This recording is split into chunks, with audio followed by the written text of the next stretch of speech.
Welcome, friends. I'm Jim Hughes bringing you this edition of Oxford News This Week. Coming up in the headlines of this broadcast, deliberations and decisions from the Oxford Board of Education, strings of burglaries happening in and around Oakland County. Also, we'll have on this edition champion titles in the Oxford High School athletics. Looking forward to that. Sit back and enjoy. You are watching another great edition of Oxford News This Week.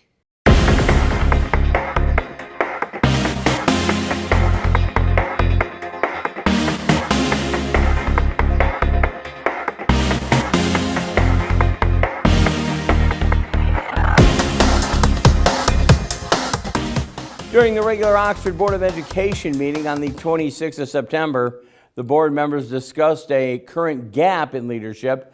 The current Oxford School Superintendent, Dr. Vicki Markovich, has been working with the district since back in December of 2022, but her term is set to end in the conclusion of the 2023-24 school year. Markovich is working in an interim position following the two previous superintendents, another interim in 2022. Oxford is one of 9 other school districts in Michigan currently on the hunt for a school board president. Heather Shafter commented in an article related with the Oxford Leader. Search for a new superintendent is very time-consuming, and knew most of the board executives, again, trying to find a new replacement. Markovich believes the most important part of the template for the request for proposal are the timeline of description for the Oxford Community School System. The board plans to select and search firm by the 1st of November, meeting the highlight of candidates at the meeting in February.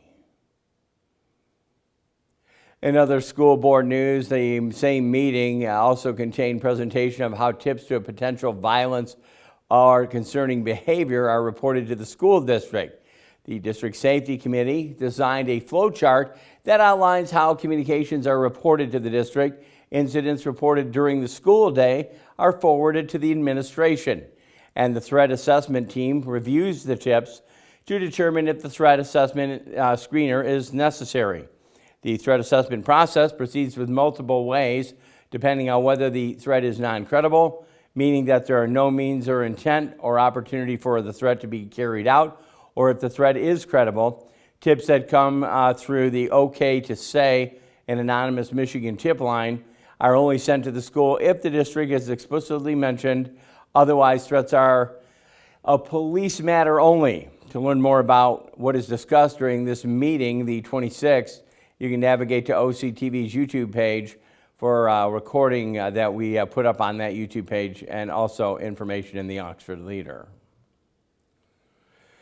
The Village of Oxford Department of Public Works will begin flushing fire hydrants coming up on Monday the 9th. According to the official Oakland County website, the fire hydrant flushing consists of opening up a fire hydrants at the end of roads and courts, and a large volume of water flushing out the hydrants helps remove settled iron particles from the water main system. Between the October 9th and the conclusion of the process, which should wrap up around October 20th, residents may experience low water pressure, discolored water, and some sediment in their water. If you'd like more information, contact the village offices at 248-628-2543.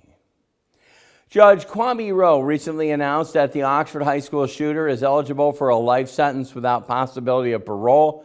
The decision came on Friday, the 29th of September, nearly 2 years since the shooting took place. The Zoom hearing did not conclude with Judge Rowe's final decision, but instead the official sentencing will take place on December 8th. According to Fox 2 Detroit's website, Charlie Langton, Judge Rowe believes the prosecution did enough over the several days of testimony with evidence to prove that the shooter is eligible for life in prison. The September 29th hearing was part of the legally required monthly hearings to determine if he should remain in an adult jail facility. As of now, his next hearing will take place on October 20th. He is to stay there. OCTV will not be traveling to any of these events for the official sentencing hearing in December, as the events are really too highly connected to our community out of respect. In a video on the Oakland County Sheriff's Office Facebook page, Sheriff Mike Brochard reported that the series of high-end burglaries have recently impacted numerous communities in the county. The video posted on the September 26th did not disclose specific details on the locations of these burglaries. Bouchard said he wants residents to know that thieves seem to break in between 5 and 9 p.m., targeting affluent neighborhoods and homes that could be accessed through a second-floor balcony or a walkout basement door. Bouchard also said a string of robberies appears to be carried out by individuals well outside of Michigan who will move stolen goods by car across the country. According to the Oakland Press, Bouchard said the between 8 and 11 burglaries over the last year appear to have connected and resulted in hundreds and thousands of dollars in stolen valuables. According to the sheriff, multiple law enforcement agencies are actively investigating the crimes. In the meantime, the sheriff stated that homeowners can increase security by keeping doors, windows locked, including car doors, especially when they're in the garage. A door opener is inside the vehicle, should possibly also be removed. A Pontiac man who has gained notoriety for his unusual efforts to catch child predators was recently shot to death. The Oakland Press reports, according to the Oakland County Sheriff's Office, Robert Wayne Lee, a 40-year-old who was inside the Pontiac restaurant about 10:30 in the evening on Friday the 29th. Lee confronted two men seated at the table, proceeded to punch one of them, accusing the older one of two of being an alleged pedophile. The 18-year-old man pulled out a knife, while a 17-year-old companion pulled out a gun and shot Lee several times. The two men fled the restaurant, and following the evening, sheriff and officials announced their arrest. Lee rushed to an area hospital, died later from his injuries. The suspects' names will be withheld until after they are actually arraigned in court. The first Oxford Fire Department's newly offered CPR classes took place this past Wednesday. The 2-hour American Heart Association Family and Friends CPR class accommodated 19 different community members with ages ranging from 18 to 79. Although the classes are not attempting to earn certification cards, the participants can learn technical skills in the AED and instructed on what to do, see if CPR is indeed needed, how to aid choking victims. Oxford Fire Department is offering these classes to the public at Fire Station Number 1 on a monthly basis for the last 2 years. Classes are free of charge. There's a limit of 20 participants in each class. The slots fill up real soon. And again, if you're interested in possibly taking this class or course, contact the Oxford Township or the Oxford Fire Department through their Facebook pages or their telephone numbers.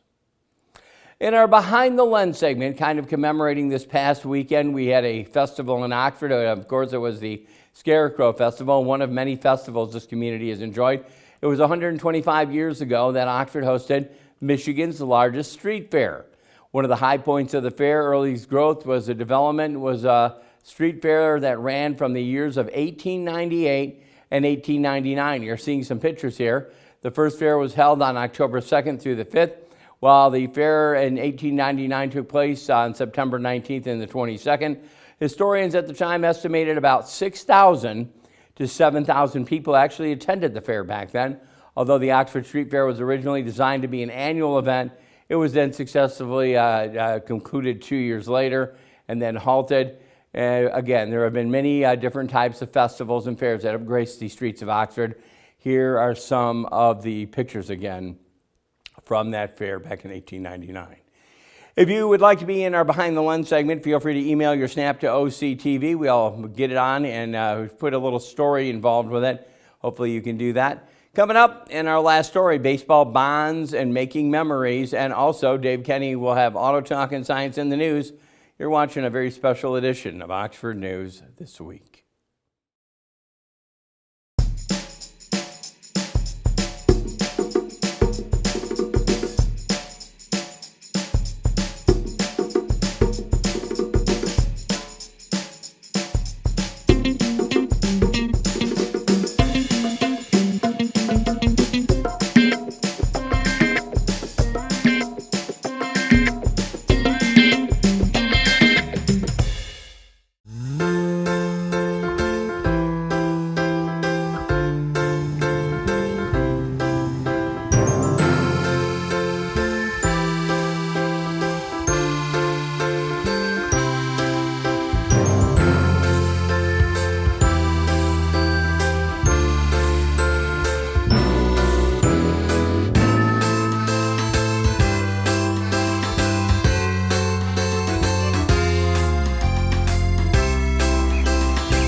Welcome to this edition of Auto Talk. I'm Dave Kenny, and this story is taken from Automotive News. America Honda Motor Company has lot riding on the launch of the Prologue electric crossover. As its name suggests, Honda's first new era EV marks the beginning of the automaker's ambitious push to hit 500,000 EV sales in North America by 2030 and convert 100% of its sales from gasoline engines to zero emissions by 2040. Many have viewed Honda, the largest maker of internal combustion engine vehicles in the world, as being slow-moving on EVs, and some worried that the Japanese brand is first volume entry into the growing market, a collaboration with General Motors that leverages the Ultium battery electric platform and is based on the Chevrolet Blazer EV, would not be Honda enough.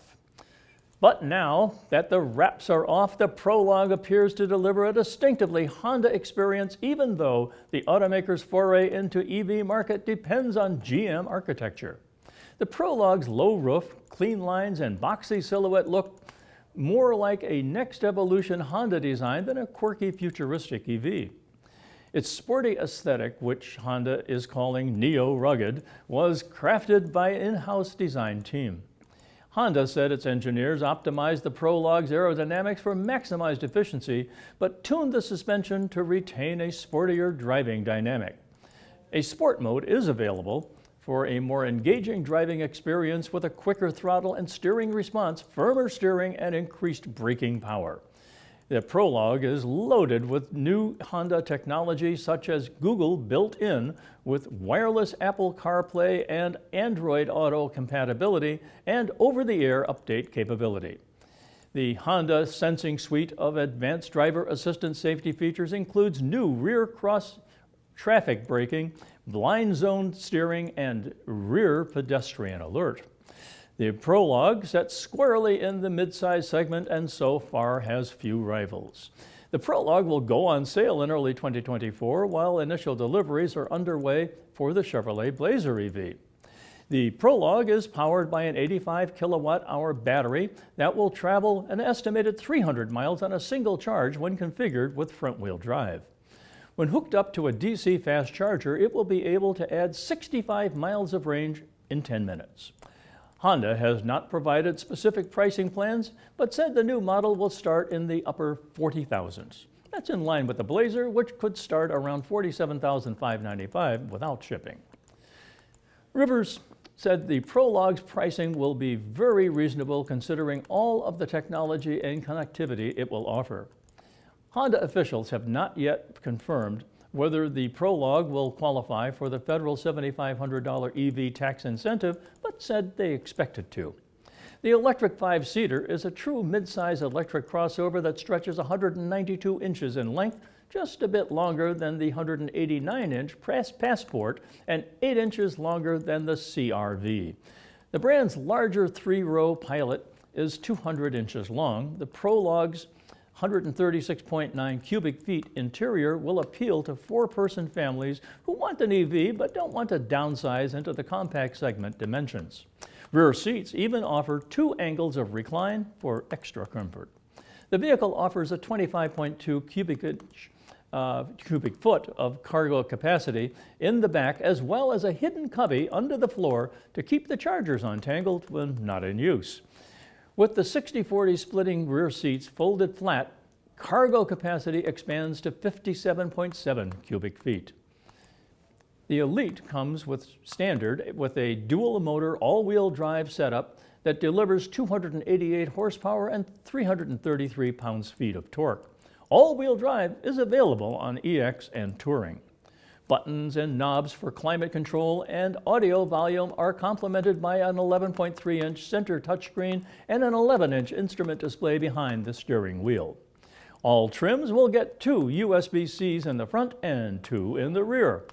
A 2-level center console has enough space for 2 smartphones to set side by side on a grippy flat surface, and an upright pocket-type wireless charger is standard. 2 cup holders fit 32-ounce bottles. The Touring and Elite trims come with a 12-speaker Bose Premium Auto and 7-inch head-up display that is standard on Elite. Honda has not officially revealed the Prologue's production location, but it's likely to be built at GM's plant in Ramos Arizpe, Mexico. Well, that's it for this edition of Auto Talk. I'm Dave Kenny. Stay tuned to Oxford Community Television.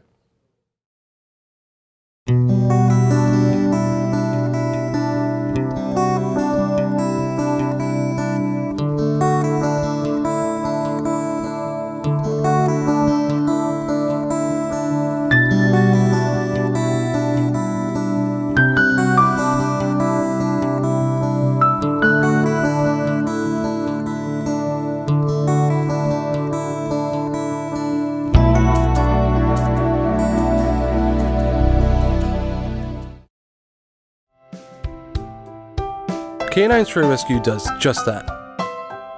Rescue stray dogs for new families. But they need your help. Become a volunteer at Canine Stray Rescue League of Michigan. Take dogs for walks, help them socialize with others, and help them get adopted. Fill out an application and help a family add a new member today.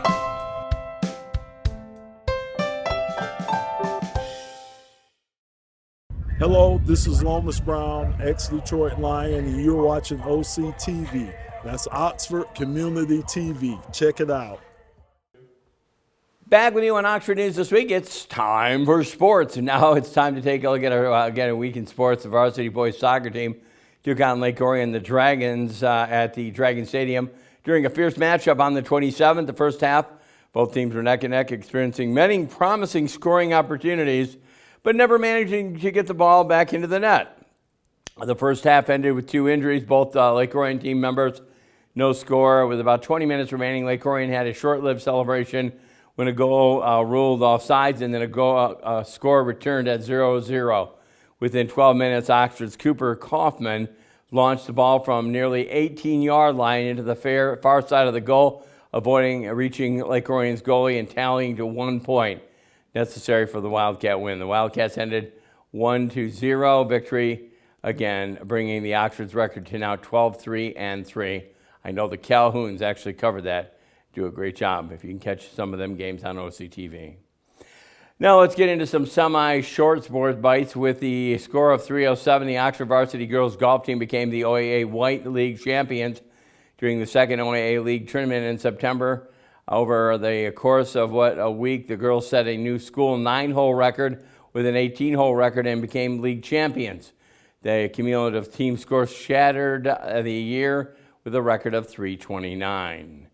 In Oxford girls diving news, Allie Sider and Tristan Krajakarski took home second and third place respectively at the Oakland County Diving Championships. The tournament took place at Lake Orion High School on the 29th of Friday. The girls both held All-American consideration scores, with Sider taking a 436.30, Tristan earning 385.20. Finally, the boys tennis. Oxford School junior and varsity team member Aiden Burkhart recently took home the title of 4-5 OAA Blue League champion. The Oxford boys tennis team competed in the OAA Blue League tournament on the 27th. Burkhart came out on top. Congratulations to our Wildcat athletes. And Oxford High School football picked up a victory on the road. We were there to cover it for OCTV. They picked up that victory against Stony Creek. We'll have that broadcast. Not going to spoil the score for you. Stony Creek will be on OCTV in the upcoming weeks. Taking a slight break, Dave Kenny's got another segment. Only because we are watching a special edition of Oxford News This Week. We'll have our last story and goodbye coming up at the end of this broadcast. Abigail Adams here, just checking up on our springtime goat work on the Polly Ann Trail. What's that? Trash on our beautiful trail? Oh, that makes me so happy. We've got so many trash cans all over the trail. It's a beautiful day on the trail. But oh no, this could end badly. Wow, that sure was nice. Folks know not to hog the road. Even goats share. Hey, that gets my goat. Where are you going? Even I have to be out here on a leash. You sure are a nice dog, but stay away from those weeds. I'm gonna eat them later. What a beautiful gift, our Polly Ann Trail. I've got to hit the trail. I hope you will too.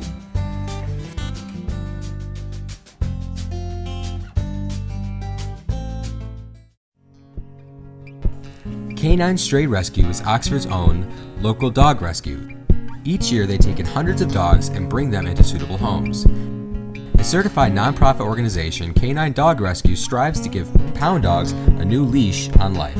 To donate, adopt, or even volunteer, call them at 248-628-0435 or go to their website, dogsaver.org, and click on the Canine Stray Rescue League link. Your Marine Corps' way of life is to defend the American way of life.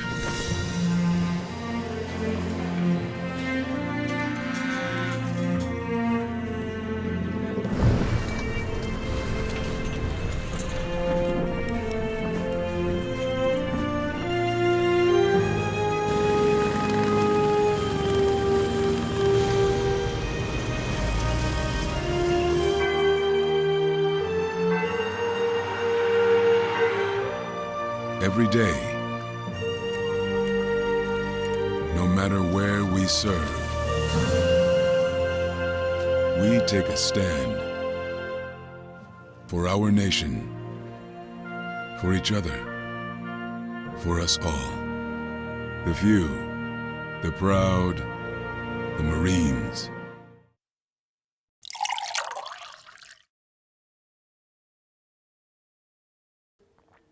Welcome to Science in the News. I'm Dave Kenny, and this story is taken from New Scientist. Understanding the genetic factors that contribute to hip pain could one day lead to more effective treatments, say researchers who have linked a dozen genetic variants to this common condition.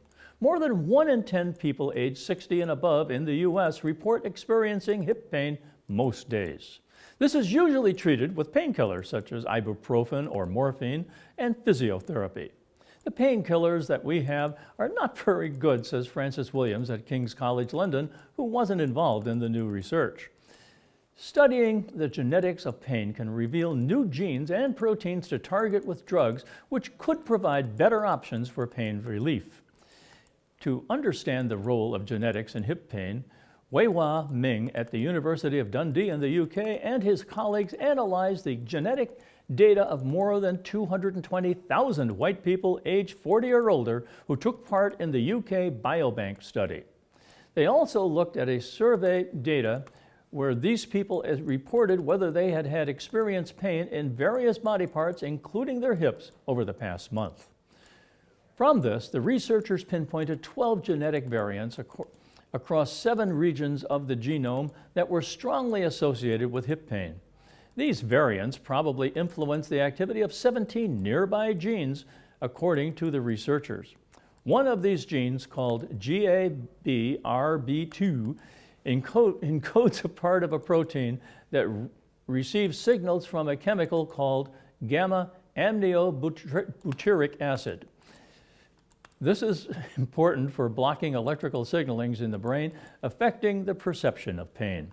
Another gene was RPRD2, which has been previously associated with hip osteoarthritis, a degenerative joint condition that has been linked to age-related wear and tear and is a key cause of hip pain.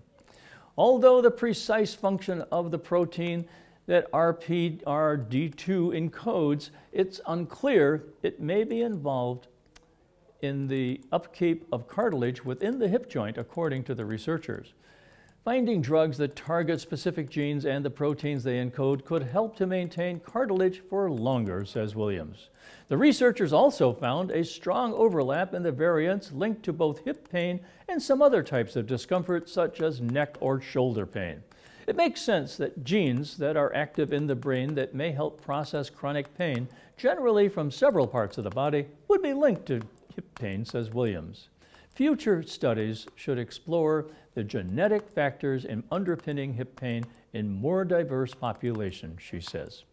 And the search goes on. Well, that's it for this edition of Science in the News. I'm Dave Kenny.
Have you liked us on Facebook yet?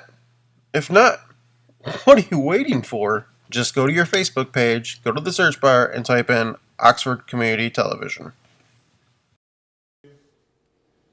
In our last story, baseball, bonds, and making memories. On the first day of the month, Detroit Tigers slugger Miguel Cabrera closed out a 21-year-long Major League Baseball career.